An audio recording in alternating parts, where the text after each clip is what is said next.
हाँ। Hello students, आज हम अध्याय 1 वास्तविक संख्याओं में प्रश्नावली 1.3 एक्सरसाइज 1.3 स्टार्ट करेंगे। एक्सरसाइज 1.3 में हमें परिमेय संख्या और परिमेय संख्याओं के बारे में पता होना चाहिए। हमने वीडियो शुरू हुआ था तब बताया था आपको परिमेय संख्या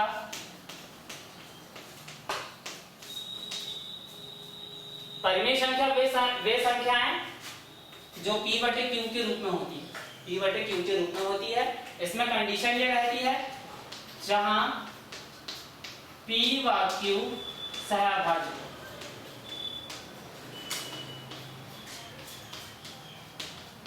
साथ ही q is not equal to 0, q बराबर नहीं होना चाहिए 0 के, तब यह संख्या परिमेय संख्या कहलाएगी। अब हम देखते हैं यहाँ पर एक शब्द आया है सहअभाज्य।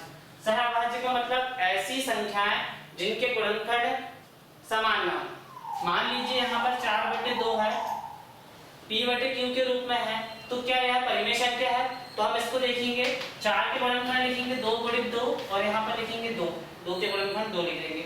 यहाँ पे 1 2 से 1 2 कट गया, बचा 2 और यहाँ नीचे बचा 1। 2/1 का मतलब होता है 2, तो यह परिमेय संख्या नहीं है। तो जो संख्या p बटे q के रूप में हो तो जरूरी नहीं होता है कि वह परिमेय संख्या हो। कंडीशन ये होना चाहिए कि परिमेय संख्याओं में एक भी गुणनखंड ऐसा नहीं होना चाहिए जो ऊपर भी हो और नीचे भी हो। यदि कोई गुणनखंड ऊपर भी आ रहा है और नीचे भी आ रहा है तो वह अभाज्य संख्या नहीं कहलाएगी। जैसे मान लीजिए यहाँ पर 7/9, 7 के गुणनखंड करेंगे तो अधिक आएगा और 9 के गुणनखंड करेंगे तो 9 ही आएगा, 3 आएगा। इसमें एक भी गुणनखंड ऐसा नहीं है जो एक दूसरे को विभाजित करे, इसलिए यह कौन सी संख्या है? परिमेय संख्या है। साथ साथ यह सहअभाज्य है, मतलब ना यहाँ पे कोई गुणनखंड 9 का नीचे वाले 7 में है, ना 7 का 9 में है, तो यह संख्या कौन सी संख्या कहलाएगी? परिमेय संख्या कहलाएगी। अब इसके बाद हम देखते हैं अपरिमेय संख्या। अपरिमेय संख्या सरल है।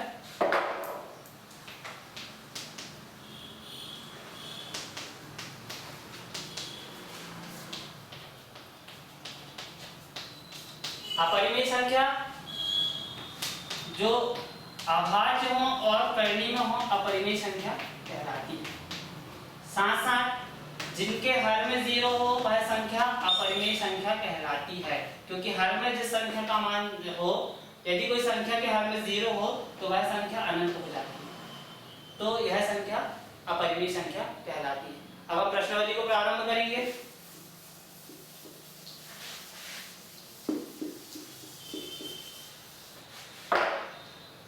प्रश्नावली 1.3 में हम देखेंगे कि कर्ण 5 एक अपरिमेय संख्या है। हमको ये सिद्ध करना है, हमको सिद्ध करना है कि कर्ण 5 एक अपरिमेय संख्या है। इसको सिद्ध करने के लिए हमको उल्टा मानना पड़ेगा। हमें सिद्ध करना है कि कर्ण 5 एक परिमेय संख्या है, तो हम इसके हल में इसको स्टार्ट करेंगे।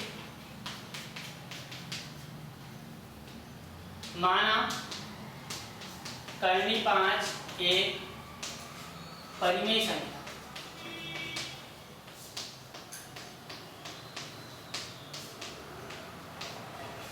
हमने माना कि कर्ण 5 एक परिमेय संख्या है। जब कर्ण 5 परिमेय संख्या है तो वो किस रूप में होगी? p बटे q के रूप में होगी। तो कर्ण 5 बराबर हो जाएगा हमारा p बटे q, जहां पर p व q सहअभाज्य है।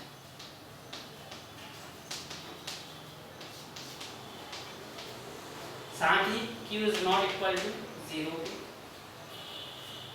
अब हमें सिद्ध करना है तो अगले स्टेप में दोनों पक्षों का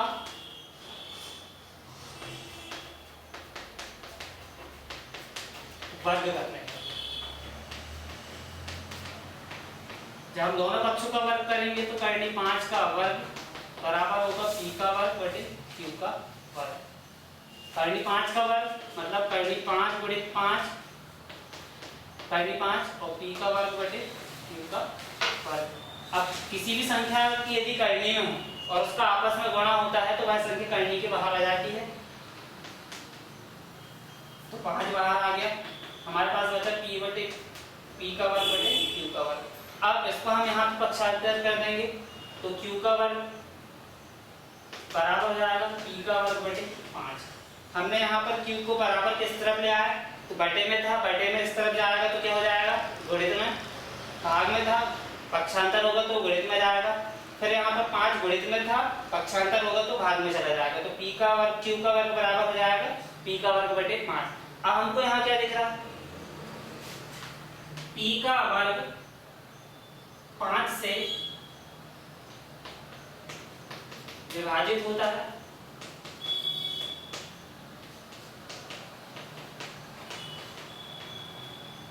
अतः p भी 5 से विभाजित होगा।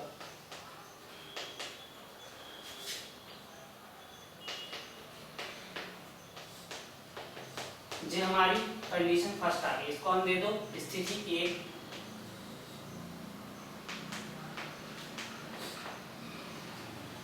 हमने देखिए p का वर्ग 5 से विभाजित होता है, ये p का वर्ग है 5 से विभाजित होता है, p का वर्ग 5 से विभाजित होता है तो p भी 5 से विभाजित होता है। मान लीजिए हमारे पास 2 का वर्ग है जो 2 से विभाजित होता है, तो हमको यहाँ पर हमने 2 का वर्ग 2 से विभाजित होता है तो 2 भी 2 से विभाजित होगा। कैसे होगा, यहाँ पे 2 गुणित 2 बटे 2 मतलब 2 से विभाजित हो गया। तो हमने यही किया है। स्थिति 1 हमने क्या माने, p का वर्ग 5 से विभाजित होता है अतः p भी 5 से विभाजित होगा, यह स्थिति 1 कहती। हम इसको समीकरण 1 नाम दे देंगे। अब पुनः हम देखेंगे यहाँ पर p का वर्ग 5 से विभाजित होता है, मतलब यहाँ पर p का 5 के साथ साथ एक गुणांक है, एक तो 5 होगा ही, साथ में कोई ऐसा गुणांक होगा जो मिलकर p का वर्ग बनाएगा, तो यहाँ पर 5 के साथ एक गुणांक है, इसलिए हम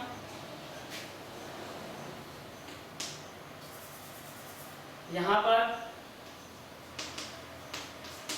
माना p बराबर 5 है, यहाँ पर एक गुणांक है जिसका 5 में गुणा करते हैं तो p का वर्ग हमारे पास आ जाता है, p आ जाता है। अब इसका मान हम समीकरण 1 में रखेंगे, q का वर्ग बराबर p की जगह पे हमको 5m का वर्ग रखना है, 5m रखना है, और यहाँ पर q की जगह पर हमको 5 रखना है। अब इसको हम हल करेंगे तो यहाँ पे आएगा 5q का वर्ग, इसका पक्षांतर हो जाएगा, यहाँ पे होगा 55 25 m का वर्ग, 5 का वर्ग होगा, 5 का 5 में गुणा करेंगे 55 25 m का वर्ग का होगा तो m का वर्ग आ जाएगा। पक्षांतर कर दो,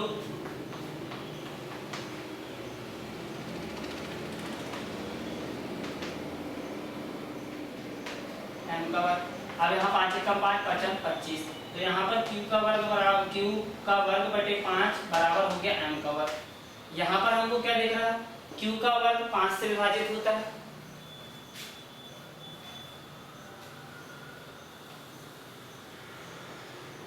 यहाँ q का वर्ग 5 से विभाजित है,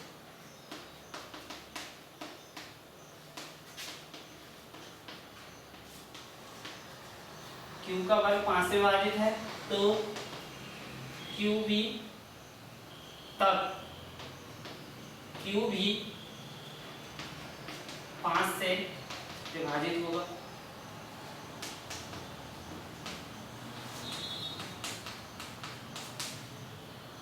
इसको नाम दे दो स्थिति 2।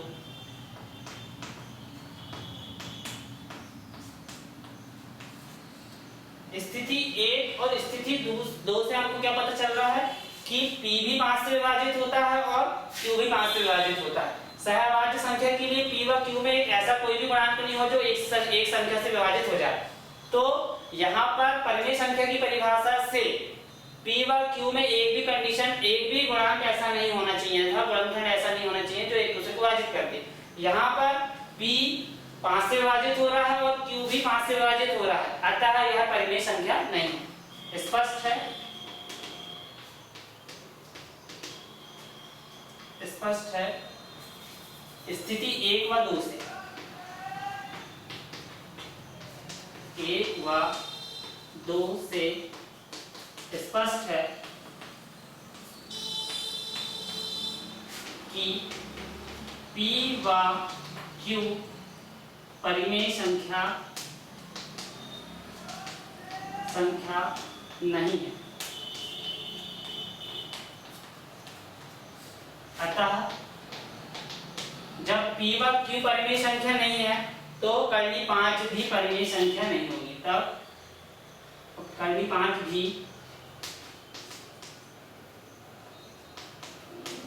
परिमेय संख्या नहीं है, नहीं होगी। लास्ट में हमको लिखना है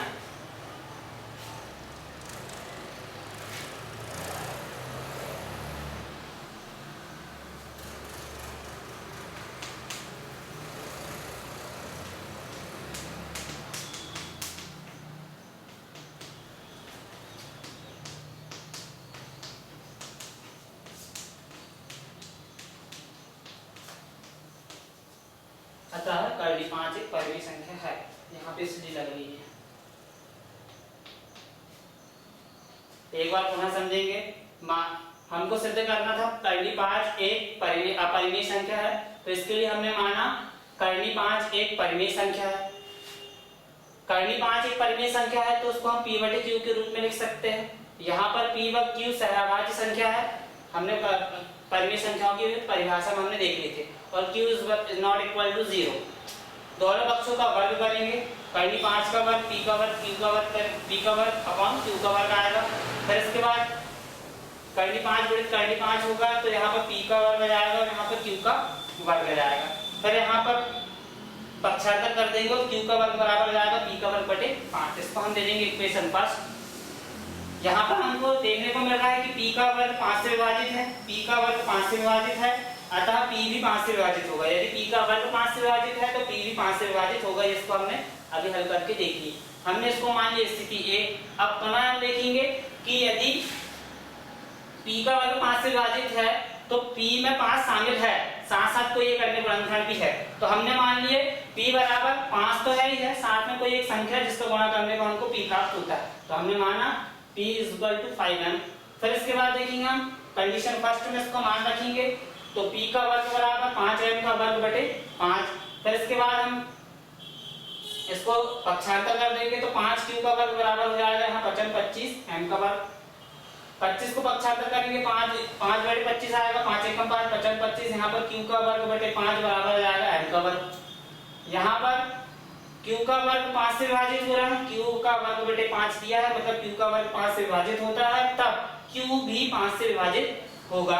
अब स्थिति 1 और 2 से हमको क्या पता चल रहा है कि p का वर्ग भी p भी 5 से विभाजित हो रहा है, q भी 5 से विभाजित हो रहा है।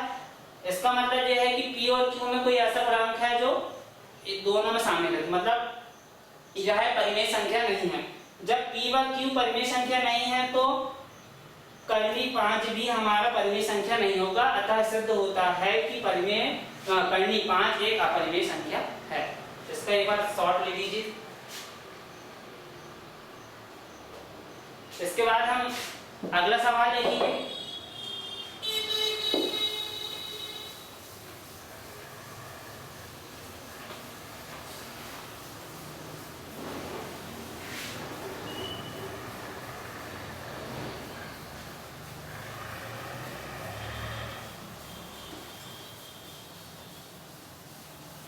अगला सवाल हमारा है 3 धन 2 कर्णी 5। हमको सिद्ध करना है कि 3 धन 2 कर्णी 5 एक अपरिमेय संख्या है। हमको सिद्ध करना है 3 + 2√5 एक अपरिमेय संख्या है। अपरिमेय संख्या है तो हम इसको पुनः हम पिछले सवाल जैसे मानेंगे। माना 3 धन 2 कर्णी 5 एक परिमेय संख्या है।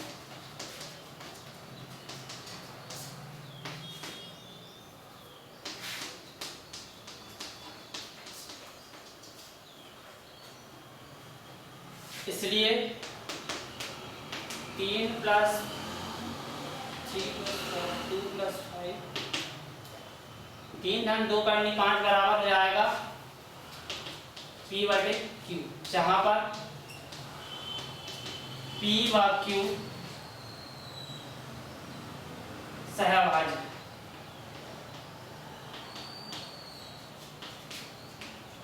साथ ही साथ q is not equal to 0, मतलब q बराबर नहीं है 0। अब हम देखेंगे पिछले सवाल में हमने क्या किए थे, इसका वर्ग कर दिए थे। इसमें हमको वर्क नहीं करना, सबसे पहले हमको यहाँ पे करनी 5 अकेले निकाल के लेके आना, क्योंकि हमने करनी 5 को सिद्ध कर चुके हैं, इसलिए हम इसको हल वैसे नहीं करेंगे। अब हम करनी 5 को निकालने के लिए हम क्या करेंगे, 3 का पक्षांतर करेंगे, तो 2 करनी 5 यहाँ पर बचेगा, बराबर किस तरफ 3 जाएगा तो p बटे q, यहाँ पर 3 धन में है, पक्षांतर होगा तो ऋण में जाएगा, तो 2 करनी 5 बराबर होगा p बटे q ऋण 3। फिर इसके बाद करनी 5 हमको अकेला चाहिए, सॉरी इसको हम हल कर लेते हैं, इसका लघुत्तम लेंगे।